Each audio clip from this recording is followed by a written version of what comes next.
Mutton soup, जिसने एक ऐसे परफेक्ट मर्डर के प्लान को फेल कर दिया जिसको फुल प्रूफ बनाने के लिए अपराधी पागलपन की सारी हदों को पार कर गए। एक ऐसा अपराध जो आज तक किसी ने ना सोचा था और ना ही किया था।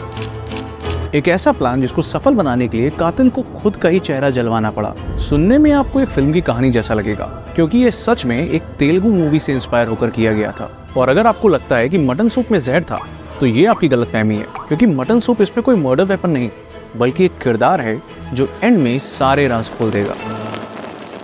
Welcome to the show. My name is Shashwat and you are watching the case of killer soup. 27 नवंबर 2017 नागर कुरनूल तेलंगाना के प्राइवेट हॉस्पिटल में स्वाति एक शख्स के साथ भागते हुए आती है। उस शख्स का चेहरा काफी झुलसा हुआ था और वो दर्द से चीख रहा था। हॉस्पिटल में मौजूद सभी लोग ये मंजर देखकर सहम गए थे। हड़बड़ाई हुई स्वाति हॉस्पिटल स्टाफ को बताती है कि यह शख्स कोई और नहीं बल्कि उसके हस्बैंड सुधाकर रेड्डी हैं, जिन पर कुछ लोगों ने अटैक कर पेट्रोल डाल के आग लगा दी है। हॉस्पिटल स्टाफ फौरन उसे इमरजेंसी वार्ड में ले जाते हैं और ट्रीटमेंट शुरू करते हैं। कुछ दिन बाद सुधाकर की तबीयत में सुधार तो हुआ, लेकिन उसका चेहरा बुरी तरह झुलस चुका था। डॉक्टर ने सजेस्ट किया कि चेहरे को ठीक करने के लिए प्लास्टिक सर्जरी करनी पड़ेगी, जिसके लिए स्वाति एग्री हो जाती है। प्लास्टिक सर्जरी एक महंगा प्रोसीजर होता है। चूंकि सुधाकर एक बिजनेसमैन था, इसलिए स्वाति के लिए इसे अफोर्ड करना आसान था। स्वाति ने सारे फैमिली मेंबर्स, रिश्तेदारों को इस हादसे के बारे में बताया। ये सुनकर सुधाकर की माँ, उसका भाई सुरेंद्र और बाकी फैमिली मेंबर्स भागते हुए हॉस्पिटल पहुंचे। उन्होंने देखा कि उसका चेहरा पूरी तरह पट्टियों से ढका हुआ है। वो बोलने की कोशिश तो कर रहा था, लेकिन बर्न इतना ज्यादा था कि उसका असर गले में भी हुआ था, जिस वजह से वो साफ नहीं बोल पा रहा था।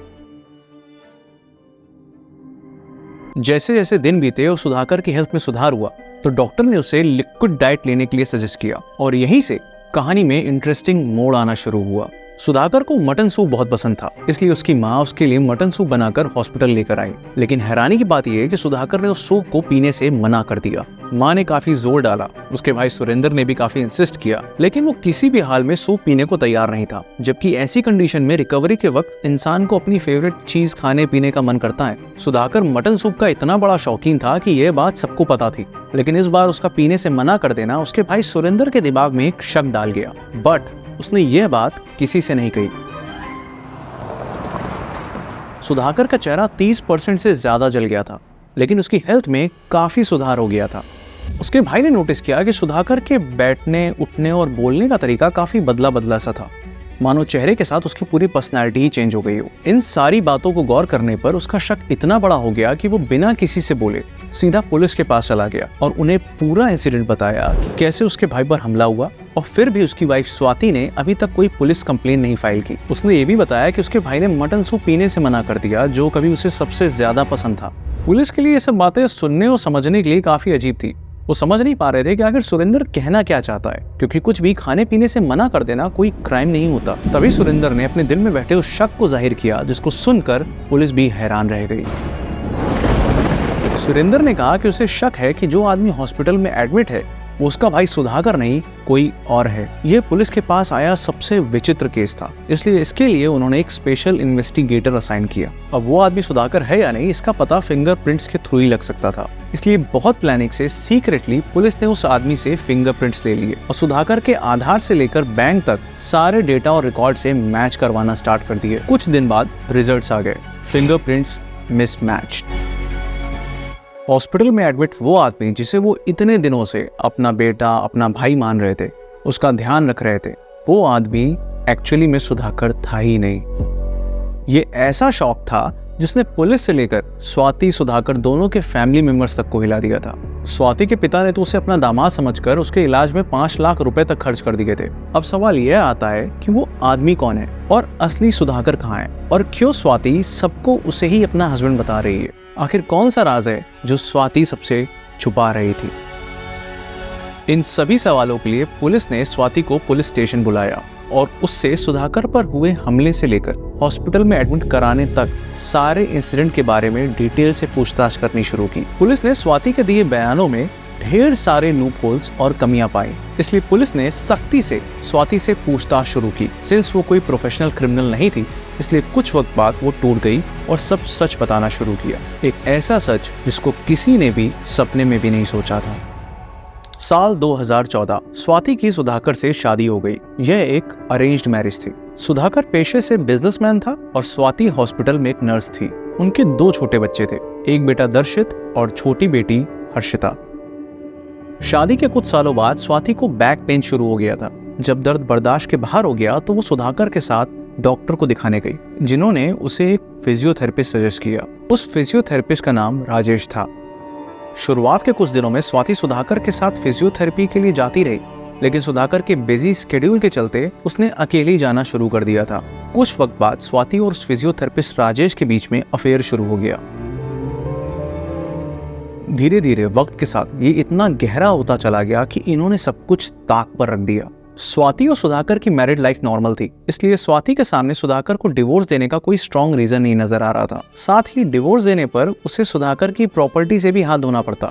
दिमाग में जब फितूर सवार हो जाए तो वो बिना लगाम कहां तक जा सकता है, इसका यह केस सबसे अच्छा एग्जाम्पल है। स्वाति और राजेश के दिमाग में तरह तरह की प्लानिंग चल रही थी। एक दिन बाई चांस स्वाति ने यवदू मूवी देखी, जिससे उसके दिमाग में एक शैतानी आइडिया आया, जिसको उसने राजेश के साथ शेयर किया। एक्चुअली इस मूवी के एक पार्ट में दिखाया गया है कि कैसे प्लास्टिक सर्जरी से एक इंसान को दूसरे इंसान से बदला जा सकता है। दोनों ने मिलकर उस फिल्म को 20 से ज्यादा बार देखा और उसके बाद बेहिसाब सनक पाले स्वाति ने एक ऐसा प्लान बनाया जिस पर आपको जल्दी विश्वास ही नहीं होगा। प्लान के अकॉर्डिंग स्वाति ने राजेश को सुधाकर जैसा बनने की ट्रेनिंग देना स्टार्ट कर दी। सुधाकर का बैठना, उठना, हाव भाव, चाल ढाल, कपड़े पहनने का तरीका, उससे जुड़ी हर छोटी से छोटी बात स्वाति ने राजेश को सिखाई। 26 नवंबर 2017 फाइनली वो दिन भी आ गया। ये दिन था संडे का और दोनों ने चुना भी इसलिए क्योंकि छुट्टी के चलते सुधाकर उस दिन घर पर ही था। स्वाति पेशे से नर्स थी, इसलिए उसे एनेस्थीसिया के यूज के बारे में पूरी नॉलेज थी। प्लान के अकॉर्डिंग स्वाति ने सबसे पहले सुधाकर को एनेस्थीसिया देकर बेहोश कर दिया और धीरे से राजेश को घर के अंदर बुला लिया। फिर इन्होंने आयरन रॉड से सर पर हमला कर सुधाकर को मार डाला और उसके बाद उसका चेहरा मिटा दिया, ताकि अगर इन केस उसकी बॉडी मिल भी जाए तो उसकी शिनाख्त ना हो पाए। फिर बॉडी को एक चादर में लपेटकर उसे महबूब नगर के जंगल में ले गए, जहां उसकी बॉडी को जलाकर दफन कर दिया। सारे सबूत मिटाने के बाद अब बारी थी प्लान के दूसरे सबसे भयानक पार्ट को एग्जीक्यूट करने की, जिसके अकॉर्डिंग स्वाति की लाइफ में राजेश को अब सुधाकर की जगह लेनी थी। अकॉर्डिंग टू मूवी ये तभी हो सकता था जब राजेश का चेहरा प्लास्टिक सर्जरी से सुधाकर जैसा कर दिया जाए, बट प्लास्टिक सर्जरी भी तभी होती है जब चेहरा एक्सीडेंटली खराब हो गया हो। इसलिए स्वाति ने राजेश को कन्विंस किया कि वो उसका सिर्फ थोड़ा सा ही चेहरा जलाएगी और उसके बाद प्लास्टिक सर्जरी से उसको सुधाकर जैसा बना दिया जाएगा, ताकि कभी कोई शक ना कर पाए। अब होशो हवास में अपने चेहरे को जलाने के लिए एसिड डलवाना ये कोई आसान काम तो था नहीं, इसलिए राजेश इस प्लान में थोड़ा हिचक भी रहा था। लेकिन इश्क जो ना करवाए वो कम है। 27 नवंबर 2017 मर्डर करने के नेक्स्ट डे स्वाति के समझाने पर राजेश अपना चेहरा जलाने के लिए तैयार हो जाता है। उसके बाद स्वाति अपने हाथों से धीरे धीरे एसिड उसके चेहरे पर डालकर उसे जलाना शुरू करती है। ताजुब की बात यह है, कभी इसी चेहरे से उसको प्यार हुआ था। एसिड जैसे जैसे राजेश का चेहरा जलाता जा रहा था, उसकी चीखें तेज होती जा रही थी। स्वाति उसके बाद तड़पते हुए राजेश को फौरन हॉस्पिटल लेकर पहुंची, जहां उसको सुधाकर बताकर एडमिट करवाया। अब रही बात जिस बेवकूफी से ये दोनों पकड़े गए, वो रीजन भी बहुत ही अलग था। जैसा कि आपको पता है कि कैसे मटन सूप ना पीने पर सुधाकर के भाई को शक हुआ और उसके बाद कैसे स्वाति और राजेश पकड़े गए। अगर राजेश वो सूप पी लेता तो शायद इतनी जल्दी ये दोनों पकड़े ना गए होते। तो फिर उसने सूप पीने से क्यों मना कर दिया? वजह ये थी कि राजेश वेजिटेरियन था, यानी शाकाहारी था।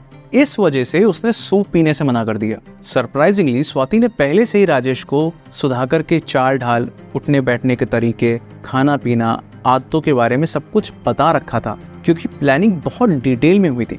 उसके बाद भी राजेश अपनी एक आदत की वजह से फंस गया। मतलब बंदे ने अपने चेहरे पर एसिड डलवाने की तो हिम्मत कर ली, लेकिन मटन सूप नहीं पी पाया। एट द एंड दोनों को अरेस्ट कर लिया गया। तो यह था एक ऐसा केस जिसमें एक अलग लेवल के पागलपन को देखने को मिला। मूवी देखकर बनाए गए इस प्लान में इन्होंने एक बार भी नहीं सोचा कि एक इंसान से सिर्फ उसका चेहरा ही नहीं जुड़ा होता, हजारों और चीजें भी जुड़ी होती हैं, जैसे उसका सोशल सर्कल, उसकी वर्क लाइफ, उसकी पर्सनल हैबिट्स। और आप लाख कोशिश के बाद भी इन सब चीजों की नकल नहीं कर सकते। पूरी कहानी से एक बात तो समझ में आ गई कि हमेशा बुरे का अंत बुरा ही होता है।